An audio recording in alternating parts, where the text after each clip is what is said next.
آج کی شب میں قرآن عظیم کے 22 پارے مکمل ہو چکے ہیں۔ اللہ عز و جل بقیہ قرآن عظیم کو صحیح تجوید سے پڑھنے اور آپ سب کو سماعت کرنے کی توفیق عطا فرمائے۔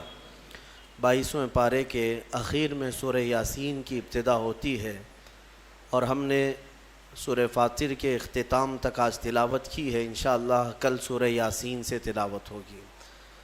اللہ نے چاہا تو کل مکمل یاسین مبارکہ سنانے کی کوشش کی جائے گی۔ آج ہم نے جو سورتیں تلاوت کی ہیں اس میں جو سورہ احزاب ہے اور اس کے بعد سورہ سبا اور سورہ فاطر، میں 21ویں پارے کے سلسلے میں بھی کل جیسے کہ آپ کو عرض کیا تھا کہ سورہ روم اور سورہ لقمان، سورہ سجدہ جو کل ہم نے تلاوت کی تھی، اللہ تبارک و تعالیٰ نے ایمان والوں کو ایک بہت پہلے ہی بشارت دے دی تھی۔ کس بات کی؟ کہ اللہ تبارک و تعالیٰ نے وحی کے ذریعے سے اپنے حبیب صلی اللہ تعالیٰ علیہ وسلم کو یہ بتایا تھا کہ رومی مغلوب ہو جائیں گے۔ روم والے لوگ، یہ جو عیسائی تھے، ایک وقت ان کا ایسا تھا کہ ان کی طاقت کے برابر کسی کی طاقت نہیں تھی، روم والوں کی۔ انہی کو رومی کہا جاتا ہے۔ آج بھی وہ روم کنٹری موجود ہے، عیسائیوں کا یہ ہیڈ کوارٹر ہوا کرتا تھا اس وقت، اور ان کا دارالخلافہ یا سمجھ لیں جہاں سے پائے تخت وہ روم سے ہی چلتا تھا۔ تو اللہ کے نبی صلی اللہ تعالیٰ علیہ وسلم جب ہجرت کر کے مکہ سے مدینے تشریف لے گئے تو مدینے جب پہنچے میرے آقا صلی اللہ تعالیٰ علیہ وسلم، اس وقت یہ صورت نازل ہوئی ہے۔ اور جب کہ آپ کو پتہ ہے کہ چند ہی مسلمان ہیں اور وہ بھی اس میں اکثر مسلمان غریب ہیں جن کے مال و متاع ویسی مکہ والوں نے لوٹ لیے تھے۔ مدینے میں جانے کے بعد ان کے پاس گھر بھی نہیں ہیں، بڑے تجارت کے اسباب بھی نہیں ہیں۔ ان حالات میں اللہ تبارک و تعالیٰ اپنے رسول کو اگر کسی بات کی خبر دے رہا ہے تو دنیا کی سب سے بڑی طاقت کے بارے میں۔ مسلمان جب یہ بولنے لگ گئے کہ دنیا کی سب سے بڑی طاقت روم یہ شکست کھا جائے گی اور یہ مغلوب ہو جائیں گے، ختم ہو جائیں گے، تو مکہ والے ان کا مذاق اڑانے لگے۔ ان کو دیکھو، ان کی حیثیت کیا ہے، یہ چھوٹے لوگ ہیں، غریب لوگ ہیں، اور بڑی طاقت کے بارے میں کہہ رہے ہیں کہ وہ مغلوب ہو جائیں گے۔ مثال کے طور پر اگر کوئی چھوٹے گاؤں کے رہنے والا آدمی بڑی بڑی طاقتوں کے ختم ہونے کی بات کہے تو دنیا اس کا مذاق اڑاتی ہے، یہ بظاہر دیکھا جائے۔ تو مکہ والے مشرکین صحابہ کا مذاق اڑانے لگے کہ یہ رومیوں کے بارے میں کہہ رہے ہیں۔ روم کی طاقت جانتے بھی ہو کہ کیا ہے؟ روم کے پاس لاکھوں کی فوج اور پورا ٹرینڈ لوگ ہوا کرتے ہیں، بہت کچھ ان کے پاس اسلحے اس زمانے کے، اور طاقت بھی، دولت بھی، سب کچھ ان کے پاس تھا رومیوں کے پاس۔ اور ادھر دیکھو تو صحابہ اکرام رضوان اللہ تعالیٰ علیہ مجمعین ایک کھجور پر پورا دن گزارا کر رہے ہیں، اسباب نہیں، کچھ نہیں۔ ان حالات میں جب وہ روم کے فتح کی بات کریں، روم کے مغلوب ہونے کی بات کریں، تو دنیا کے تو سمجھ میں نہیں آئے گا، دنیا تو مذاق ہی اڑائے گی۔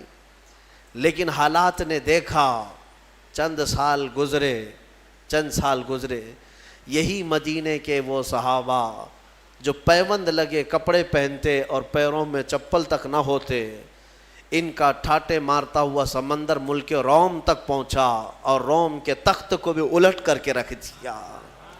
ہاں، نکل کر کے صحرا سے جس نے الٹ دیا تھا تخت روما کو، اقبال نے کہا ہے نا، نکل کر کے صحرا سے جس نے الٹ دیا تھا تخت روما کو، سنا ہے قدسیوں سے میں نے کہ وہ شیر پھر ہوشیار ہوگا، اقبال نے کہا ہے۔ تو یہ وہی صحابہ کرام رضوان اللہ تعالیٰ علیہ مجمعین ہیں جن کو دیکھ کر کے مکہ والے مذاق اڑاتے تھے کہ ان کی حیثیت کیا ہے، لیکن انہوں نے دنیا کی سب سے بڑی طاقت سے ٹکر لیا اور روم جو ہے شکست کھا کر بکھر گیا، کئی ٹکڑوں میں تقسیم ہو گیا۔ ان کے اندر آپس میں اختلافات بھر گئے.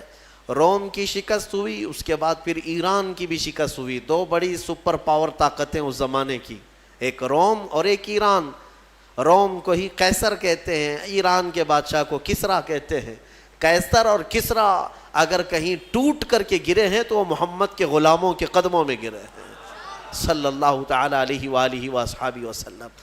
میرے عزیزو, یہ وہی صحابہ تھے جن کے بارے میں اقبال نے کہا تھا کہ کچھ بات تو ہے کہ مٹتی نہیں ہستی ہماری, صدیوں رہا ہے دشمن دور زماں ہمارا. اور پھر اقبال نے انہی کے لیے کہا تھا کہ تھمتا نہ تھا کسی سے سیل رواں ہمارا, کوئی روک نہیں پاتا تھا اس طوفان کو جو مدینے سے نکلا تھا. سارے خس و خاشاک بہا لے جائے, سارے ملک جو ہے ان کے زیر نگی ہو جائیں. پھر اچانک یہ زمانہ آیا کہ وہ سیلاب رک سا گیا ہے. ہاں, اس کو کسی نے بند باندھ دیا ہے, ایسا لگتا ہے جیسے فالج ہو گیا. ہاں, ایسا لگتا ہے جیسے کسی نے بہت تیز بریک لگا دیا. کون لگائے گا؟ خود ہی ہمارے اعمال ہیں. یہ ہمارے شامت اعمال کی وجہ ہے کہ ہمارے ٹائر چلنے سے اب رک چکے ہیں, قدم آگے بڑھنے سے اب رک چکے ہیں, جام ہو چکے ہیں. بس اس کا علاج وہی ہے جو صحابہ کرام نے محسوس کیا تھا, اور اس کو علاج کے طور پر ہی اقبال نے بتایا تھا. تمہارا علاج جو ہے صرف اتنا ہی ہے کہ محمد سے وفا تو نے, تو ہم تیرے ہیں. یہ جہاں چیز ہے کیا لوح و قلم تیرے ہیں. طریق مصطفیٰ کو چھوڑنا ہے وجہ بربادی, اسی سے قوم دنیا میں ہوئی ہے بے اقتدار اپنی. ہمیں کرنی ہے شہنشاہ بطحا کی رضا جوئی, وہ اپنے ہو گئے تو رحمت پروردگار اپنی. علاج بھی اسی میں ہے. سبب کچھ اور ہے جسے تو خود سمجھتا ہے, زوال بندے مومن کا بے زری سے نہیں. مال نہ ہونا یہ ہمارا زوال نہیں ہے, طاقت نہ ہونا, سیاست نہ ہونا, حکومت نہ ہونا, یہ ہمارے زوال کا سبب نہیں. ہمارے زوال کا سبب وہ تم کو بھی معلوم ہے کیا ہے, سب کو معلوم ہے. سبب کچھ اور ہے جسے تو خود سمجھتا ہے, اقبال نے کہا ہے. اور چھپاتے کچھ اور ہو, بولتے کچھ اور ہو. کہتے ہو کہ ہمارے پاس ایجوکیشن کی کمی ہے, ہمارے پاس سیاست کی کمی ہے, طاقت کی کمی ہے, اسباب کی. سبب کچھ اور ہے جسے تو خود سمجھتا ہے, یہ اسباب نہیں. اگر یہی سبب ہوتا کہ طاقت کی کمی, اسباب کی کمی, تو پھر ان صحابہ کے قدموں میں سارے ملک کیوں گرے پڑے جا رہے تھے جن کے پاس بظاہر کھجور بھی کھانے کو نہیں تھی, پہننے کے کپڑے بھی نہیں تھے, اور لڑنے کی تلواریں بھی نہیں تھی. پھر کیوں ٹوٹی جاتی تھی ان کے قدموں پہ دنیا؟ سبب کچھ اور ہے جسے تو خود سمجھتا ہے. وہ سبب کیا ہے؟ وہی سبب ہے جس کو تم بھی بھلا بیٹھے ہو اور ایک زمانہ بھلا بیٹھا ہے, کہ نبی پاک صلی اللہ تعالیٰ علیہ وسلم کی وہی محبت جس کو اقبال نے کہا محمد کی محبت دین حق کی شرط اول ہے, اسی میں ہو اگر خامی تو سب کچھ نامکمل ہے. اسی میں ہو اگر خامی, یہیں جا کر کے خامی ہے. بہرحال رومی مغلوب ہو گئے. چند ہی سالوں کے بعد ملک روم ٹوٹ کر ختم ہو گیا. ان کی سلطنت جو ختم ہوئی تو پھر ویسی طاقت آج تک نہیں آ سکی, آج تک نہیں آ سکی. اور اسی طرح کسریٰ کی جو حکومت ختم ہوئی ایرانیوں کی, 14 صدیاں گزر گئی, آج تک دوبارہ پھر کوئی کسریٰ نہیں آیا, نہ کوئی قیصر آیا نہ کوئی کسریٰ آیا. کیوں؟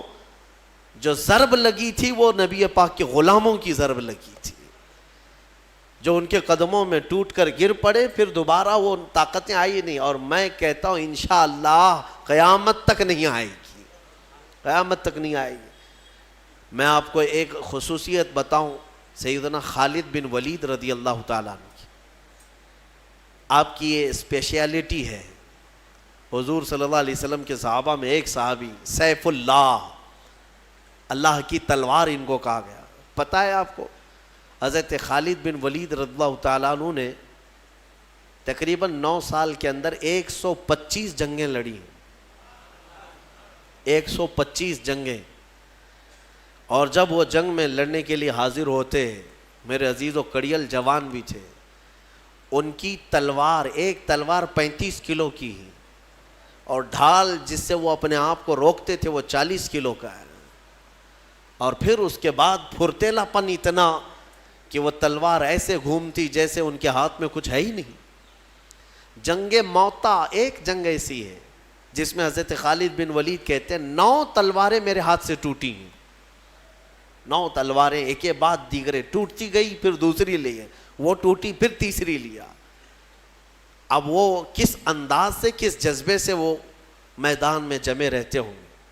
میں جو بات عرض کرنے جا رہا ہوں وہ یہ ہے کہ سیدنا خالد بن ولید کی سربراہی میں اور آپ کی سپہ سالاری میں جتنے علاقے فتح ہوئے, بہت علاقے ہیں, جارڈن ہے, ملک شام کے کئی علاقے ہیں, یمن کے کئی علاقے ہیں, یہ جتنے علاقے حضرت خالد بن ولید کی سرپرستی میں فتح ہوئے, یاد رکھیں توجہ کے ساتھ, اوروں نے بھی جنگیں کی ہیں, بادشاہوں نے بھی جنگ کی ہیں.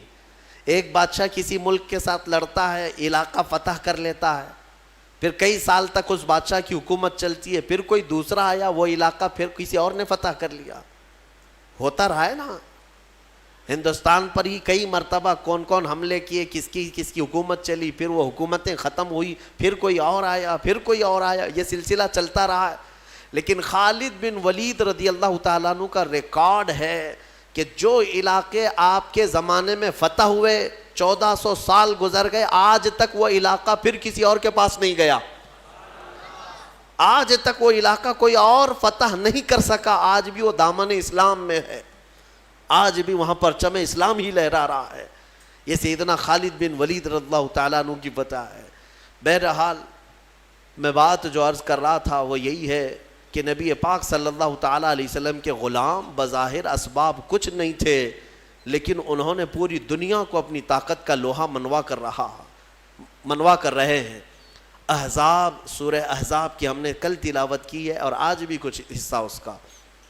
ایک جنگ ہوئی ہے جس کو احزاب کہتے ہیں, اور جنگ خندق نام سنا ہوگا, خندق کو ہی احزاب کہتے ہیں.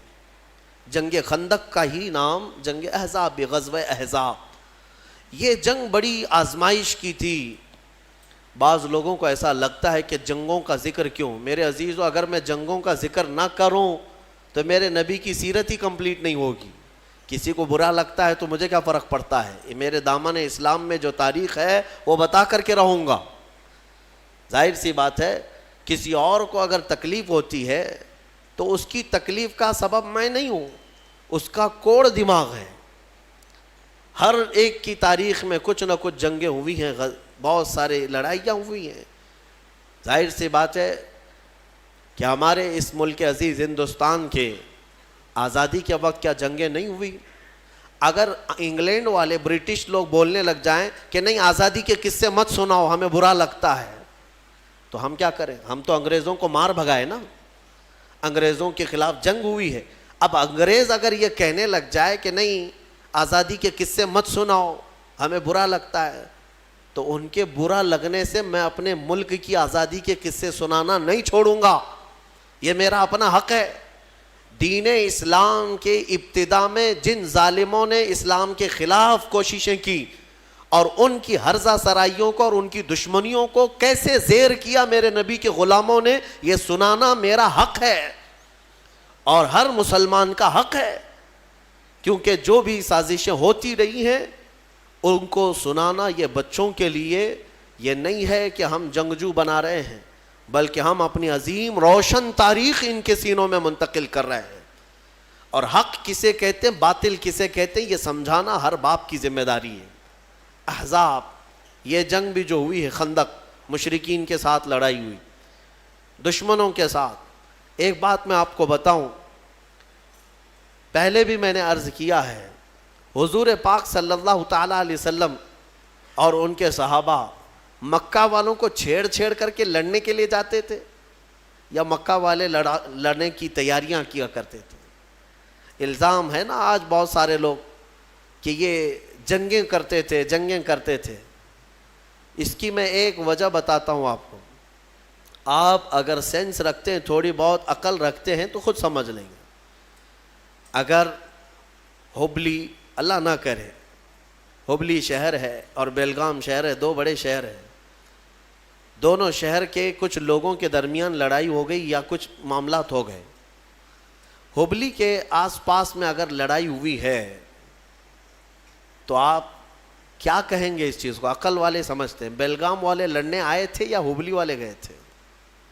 وہ لوگ 100 کلومیٹر دور سے سفر کر کے یہاں آئے ہیں، اسی لیے قریب میں لڑائی ہوئی. اور اگر اس شہر کے قریب میں لڑائی ہوتی تو آپ پر الزام ہوتا کہ آپ گئے تھے لڑنے کے لیے. بات صحیح ہے. اب جتنی بھی جنگیں آپ دیکھیں گے، جنگ بدر، جنگ احد، جنگ خندق، یہ سب مدینے کے آس پاس ہوئی ہیں. اس کا مطلب یہ ہے کہ صحابہ نہیں جاتے تھے، مکہ والے لڑنے کے لیے آتے تھے. کیڑے کم تھوڑی نہ تھے، مار کھاتے تھے، مرتے تھے، پھر آتے تھے. حضور پاک صلی اللہ تعالیٰ علیہ وسلم اور صحابہ کو چھیڑنا ان کی عادت تھی. جنگ خندق بھی جو ہوئی ہے وہ کہاں ہوئی؟ مکہ میں نہیں ہوئی، مدینے کے آس پاس. مدینے سے صرف 5 کلومیٹر کا فاصلہ ہے.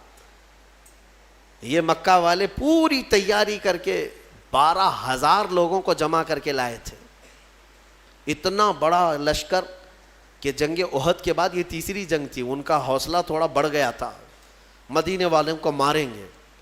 اور مدینے میں رسول کریم صلی اللہ تعالیٰ علیہ وسلم کے ساتھ جو صحابہ، اس وقت بھی فاقے کا عالم تھا، ابھی پورے اسٹیبلش نہیں ہے. اور یہ جو جنگ لڑی گئی ہے وہ ایک الگ ٹیکنیک سے لڑی گئی تھی. حضرت سلمان فارسی رضی اللہ تعالیٰ عنہ صحابی رسول، وہ فارس کے رہنے والے تھے. وہاں جو جنگیں لڑی جاتی تھی 2 جماعتوں کے بیچ میں ایک گڑھا کھود دیا جاتا تھا، خندق. عرب والوں کو یہ طریقہ معلوم نہیں تھا. حضرت سلمان فارسی نے حضور اکرم صلی اللہ علیہ وسلم کی بارگاہ میں مشورتاً عرض کیا کہ مشرکین مکہ اگر آئیں گے تو ایسا ہے کہ مدینے میں داخل ہونے کا ایک ہی بڑا راستہ ہے جس سے پوری فوج جا سکتی ہے، باقی سب چھوٹے چھوٹے راستے.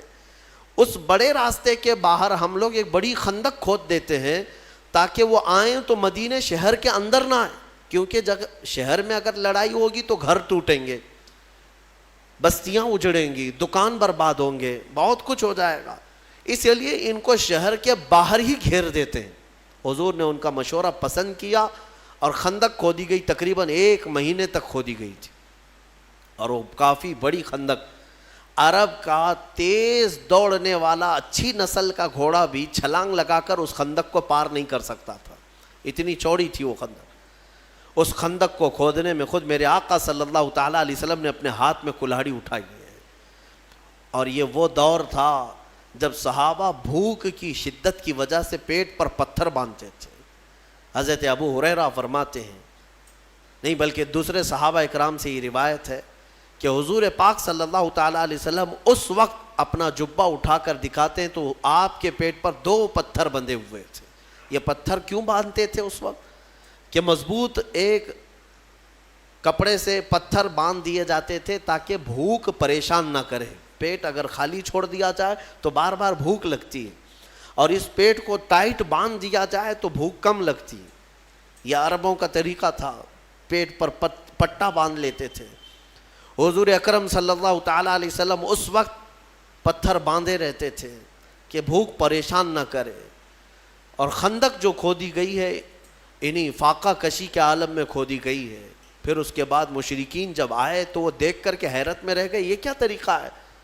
ہم کو شہر میں داخل ہونے نہیں دیا جا رہا ہے، یا مطلب یہ چیز نہیں تھی ان کے لیے. خندق کے اس طرف کھڑے ہو گئے. جنگ شروع نہیں ہوئی. اس میں 3 بڑی جماعتیں تھیں، قبیلہ بنو غطفان اور قریش، اور پھر ایک نجد کا ایک قبیلہ تھا. بڑے بڑے 3 قبیلے اس میں آئے تھے جنگ کرنے کے لیے. حضور پاک صلی اللہ تعالیٰ علیہ وسلم اور ان کے صحابہ، آزمائش میں آپ کو بتاؤں کیسی تھی.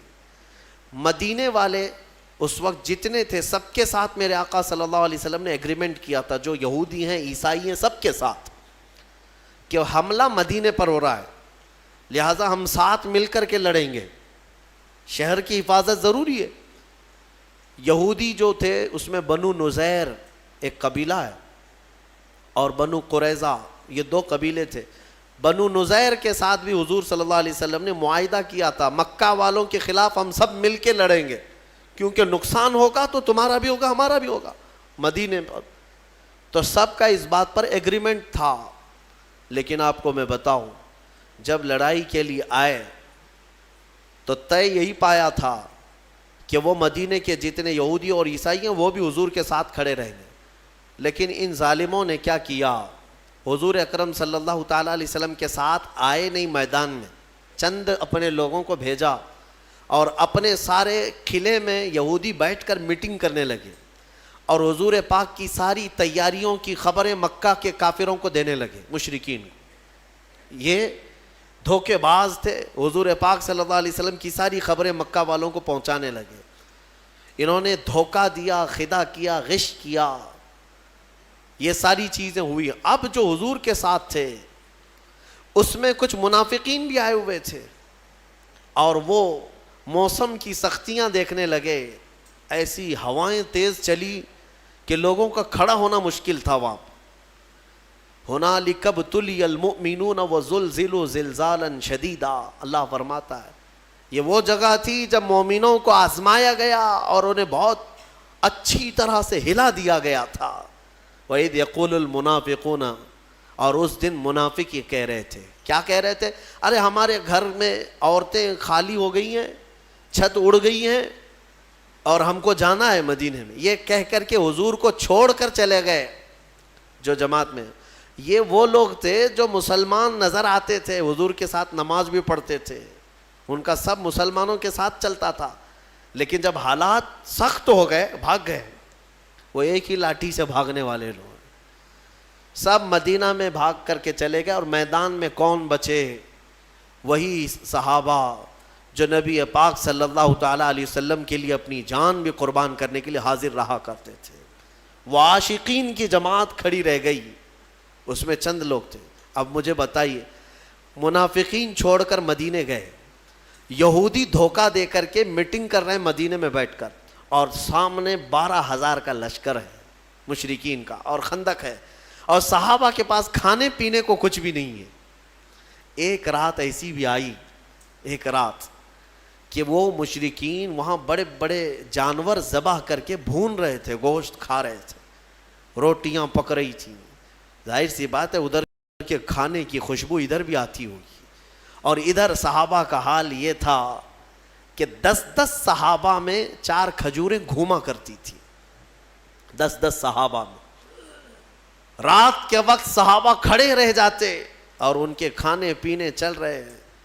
حضور پاک صلی اللہ تعالیٰ علیہ وسلم نے صحابہ سے پوچھا کہ مجھے لگتا ہے کہ تمہیں کھانے کی خوشبوؤں نے پریشان کر رکھا اور ادھر کے کھانے کی. میں ایک بات بتاتا ہوں, حضور اگر خیمے میں آرام کر رہے ہوں, گھر کے اندر ہوں, ایک بھی کوئی صحابی ادھر سے ادھر گیا ہو 2 روٹیاں مانگنے کے لیے یا 1 بوٹی مانگنے کے لیے کہ میاں ہمیں بھی تھوڑا سا کھانا پانی دے دو, لنگر بٹتا ہے تو کیسے بھیڑ لگ جاتی ہے, ایک صحابی بھی گیا ہو, تاریخ میں ڈھونڈ کر کے نکالو, ایک صحابی سے بھی آپ نہیں دکھا سکو گے. یہ وہ لوگ نہیں ہیں جو 500,000 کی نوٹ دکھائے تو پارٹی بدل لیں. ہاں, صبح کچھ اور جھنڈا, دوپہر میں کچھ اور جھنڈا, شام میں کوئی اور جھنڈا, سب کے 1000 ہیں. گلے میں پٹا بھی الگ الگ ہے, صبح نیلا پٹا تھا, دوپہر میں پیلا پٹا اور رات میں لال پٹا. یہ سارے دوپٹے والے ہیں, ان کا کوئی اپنا موقف نہیں ہوتا, صرف اور صرف دولت کے ہوس میں ادھر سے ادھر بدلنے والے. میرے عزیزو, صحابہ کرام کا حال یہ تھا, شدت کی بھوک تھی لیکن کھانے نے ان کے قدموں کو نہیں ڈگمگایا. حضور پاک نے جب پوچھا تو صحابہ عرض کرتے ہیں, یا رسول اللہ صلی اللہ تعالیٰ علیہ وسلم, ہم میں سے کوئی اس میدان میں کھانے روٹی بوٹی کے لیے نہیں آئے, ہم تو اپنی جانیں آپ کے قدموں پہ لٹانے آئے ہیں. صحابہ کرام کا وہ جذبہ تھا. اس کے بعد ہوا کیا, ایک صحابی کی وجہ سے پوری جنگ پلٹ گئی. حضرت نعیم, یہ ادھر کے خیمے کے تھے, ایمان لے آئے. حضور پاک صلی اللہ علیہ وسلم کے چہرے جمال جہاں آرا کو دیکھ کر وہ بے قابو ہو گئے, خندق کراس کر کے آئے, ایمان لے آئے. اور پھر حضور پاک صلی اللہ تعالیٰ علیہ وسلم سے اجازت لے کر کے واپس اسی خیمے میں گئے. ان تینوں قبیلوں میں جو تھے, بڑے بڑے جو 3 قبیلے تھے, ان کے تینوں کے درمیان کچھ نہ کچھ چل رہی تھی باتیں, ظاہر سی بات ہے. لیڈ کون کرے گا, آگے کون جائے گا, اس میں بہت سارے جھگڑے ہوا کرتے ہیں. ان کے اندر اتحاد نہیں تھا. حضرت نعیم رضی اللہ تعالیٰ عنہ نے اسی کمزوری کو ان کے محسوس کیا اور تینوں قبیلوں کو برابر اپنی اپنی جگہ پر لگایا. قبیلہ بنو غطفان سے انہوں نے کہا کہ تم تو بیوقوف بنے جا رہے ہو, قریش جو ہے اپنے مجاہدین اور اپنے سپاہی پہلے نہیں اتاریں گے, پہلے تمہارے اتاریں گے. اور بنو نجد محمد صلی اللہ علیہ وسلم سے معاہدہ کر چکے ہیں, ہاں وہ تو ختم کرنے والے ہیں, جنگ میں لڑیں گے نہیں. ان سب میں آپس میں ہی یہ شک تھا کہ ہم سب دھوکے میں تو نہیں آ گئے. تینوں قبیلوں کے درمیان ایسی باتیں ہو گئی کہ دوسرے دن اٹھ کر کے سب لڑنے لگے کہ تمہارے پہلے اتارو, تمہارے پہلے اتارو.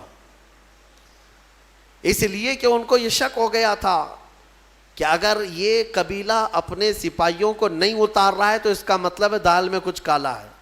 وہ قبیلہ بھی یہی سمجھ رہا تھا کہ یہ کیوں نہیں اتار رہے ہیں. ان تینوں کے درمیان ایسی پھوٹ پڑی کہ وہ آپس میں لڑ پڑے.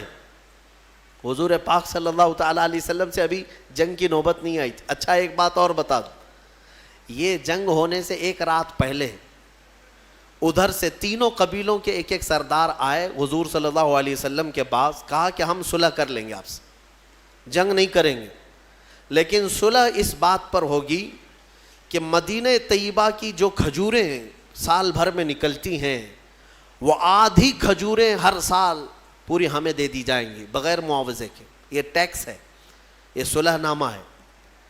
مدینے کے جتنے پھل ہیں آج پوری دنیا کھا رہی ہے. آپ جانتے نہیں ہیں مدینے کی کھجوروں کی برکت کیا ہوتی ہے, اندازہ بھی نہیں ہوگا آپ کو. میرے عزیزو, آج کے زمانے میں کہہ رہا ہوں مدینے کے باغات کی جو کھجوریں نکلتی ہیں, آپ کو پتہ بھی ہے سال میں 2 کروڑ حاجی وہاں پہنچتے ہیں. 2 کروڑ تقریباً, حج کے, عمرہ کے, رمضان کے, یہ سب ملا کر سال بھر میں 2 کروڑ لوگوں کا آنا جانا ہوتا ہے. اور 2 کروڑ میں سے ہر کوئی اگر 1 کلو بھی کھجور لے جاتا ہے تو 2 کروڑ کلو کھجور صرف مدینے سے نکلتی ہے. اور مدینے کے باغات کتنے ہیں وہ دیکھو تو آپ کو حیرت ہوگی. کہاں ہیں باغات؟ بہت نہیں ہیں, ایسے نہیں ہے کہ جہاں تک دیکھو باغیچے ہیں. وہ چھوٹے چھوٹے باغیچے ہیں, کوئی 4 ایکڑ میں ہے, کوئی 6 ایکڑ میں ہے, کسی کا 10 ایکڑ میں ہے. اس طرح کے باغات ہیں. لیکن آج تک ہم نے نہیں سنا کہ سال بھر میں, رمضان میں ہو کہ حج کے موسم میں ہو یا کبھی بھی, حاجیوں کو کبھی کھجور مدینے میں کم پڑی ہو, کبھی نہیں ہوا. بلکہ ایکسٹرا ان کے پاس رہتی ہے ہمیشہ. مدینے کی کھجوروں کی جو برکت ہے وہ آپ سوچ بھی نہیں سکتے, اندازہ بھی نہیں لگا سکتے. یہ تو میں صرف اجوا کھجور کی بات کر رہا ہوں جو 2 کروڑ سے زیادہ نکلتی ہے. باقی اور مدینے میں 40 قسم کی کھجوریں اور پیدا ہوتی ہیں. یہ تو صرف اجوا کی بات میں کر رہا ہوں, اجوا تو ہر کوئی لے آتا ہے. اب آپ سوچیں ان مشرکین نے ایگریمنٹ میں لکھوایا تھا کہ آدھی کھجوریں ہمیں دے دی جائیں گی مفت میں اور ہم جنگ چھوڑ کے جائیں گے. حضور پاک صلی اللہ تعالیٰ علیہ وسلم نے محسوس کیا کہ صحابہ کم تعداد میں, بنو نذیر یہودی دھوکہ دے چکے ہیں, منافقین یہاں سے چھوڑ کے بھاگ چکے ہیں, اور ادھر ان کی طاقت بھی بہت زیادہ ہے, موسم بھی بڑا سخت ہے. حضور پاک صلح چاہتے تھے.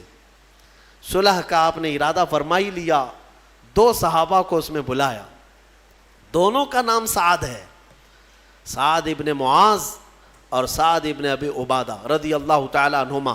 دونوں مدینے کے سردار صحابہ, انصار صحابہ میں, اور حضور دونوں کی عزت فرمایا کرتے تھے. دونوں کو بلایا, کہا میں ان تینوں قبیلوں کے سرداروں سے بات کر چکا ہوں, تم کیا سوچتے ہو؟ انہوں نے پوچھا کہ مشورے یعنی صلح میں کیا طے پایا ہے؟ حضور پاک صلی اللہ علیہ وسلم نے فرمایا کہ وہ مدینے کی سال بھر کی آدھی کھجوریں لے لیا کریں گے ہر سال. حضرت سعد اور دونوں سعد کھڑے ہو گئے, کہا یا رسول اللہ صلی اللہ علیہ وسلم, آپ کا یہ مشورہ ہے یا حکم ہے؟ حکم ہے تو اسے ٹالا نہیں جا سکتا. اگر آپ مشورہ فرماتے ہیں تو ہمیں اجازت دیں, حضور پاک صلی اللہ علیہ وسلم نے فرمایا نہیں میرا حکم نہیں ہے، میرا مشورہ ہے صلح کرنے کا۔ تو وہ دونوں صحابہ اٹھے اور وہ ایگریمنٹ کا جو پیپر تھا اس کو اٹھائے اور پھاڑ دیا۔ حضرت سعد اس دن کہتے ہیں یا رسول اللہ صلی اللہ تعالیٰ علیہ وسلم، جب ہم کفر میں تھے، جب ہم مشرک تھے، تب ان خبیثوں کو ایک کھجور نہیں دیتے تھے، اور آج دولت ایمان ہمارے پاس ہے اور آدھی کھجوروں کی بات کی جاتی ہے۔ یعنی مدینے کے آدھے ہم زمانے کفر میں ایک کھجور نہیں دیتے تھے اور آج دولت ایمان ہمارے پاس ہے اور رسول پاک صلی اللہ علیہ وسلم کی سربراہی ہمارے ساتھ ہے، تو پھر آدھی کھجوریں دینا وہ بھی ان لوگوں کے لیے کیا معنی رکھتا ہے؟ انہوں نے پھاڑ دیا۔ میرے آقا مسکرائے ان کی بات پر۔ یہ نہیں ہے کہ رسول کے خلاف ہو گئے، بلکہ حضور ان کے جذبے کو دیکھ رہے تھے۔ اس کے بعد وہی سعد ہیں جن کو کافروں نے اسی جنگ میں تیر مارا تھا، تو حضرت سعد کی پیشانی پر لگا تھا اور خون کا فوارہ جاری ہو گیا اور ان کے ہاتھ بھی کٹ گیا تھا حضرت سعد کا تیر سے، اور حضور پاک صلی اللہ تعالیٰ علیہ وسلم خود ان کا ہاتھ اپنے ہاتھ میں پکڑے رہے۔ حضرت سعد کا پورا خون اچھل کر میرے آقا کے چہرے پر لگتا تھا۔ حضور اکرم صلی اللہ علیہ وسلم اس صحابی کو اس قدر محبت فرمایا کرتے تھے۔ اب سنیے، دوسرے دن ہوا وہی جو حضرت سعد نے چاہا تھا کہ یہ لڑنے کی طاقت ہی نہیں تھی، بلکہ آپس میں گتھم گتھا ہوئے ایک دوسرے سے لڑ پڑے، اور ایسا لڑے کہ ان کے تینوں قبیلوں کے جانور بدک گئے۔ کسی کو ان کا گھوڑا لے کر بھاگتا تھا، کسی کو ان کا اونٹ لے کے بھاگتا تھا، پورے میدان میں تتر بتر ہو گئے۔ جنگ کا نقشہ جو ہے آپس میں جنگ میں تبدیل ہو گیا۔ اس کو اللہ نے فرمایا وَمَكَرُوا وَمَكَرَ اللَّهُ وَاللَّهُ خَيْرُ الْمَاكِرِينَ۔ کفار منصوبے بناتے رہتے ہیں اور اللہ خفیہ تدبیر کرتا ہے، اور اللہ کی تدبیر سب سے بہتر تدبیر ہوتی ہے۔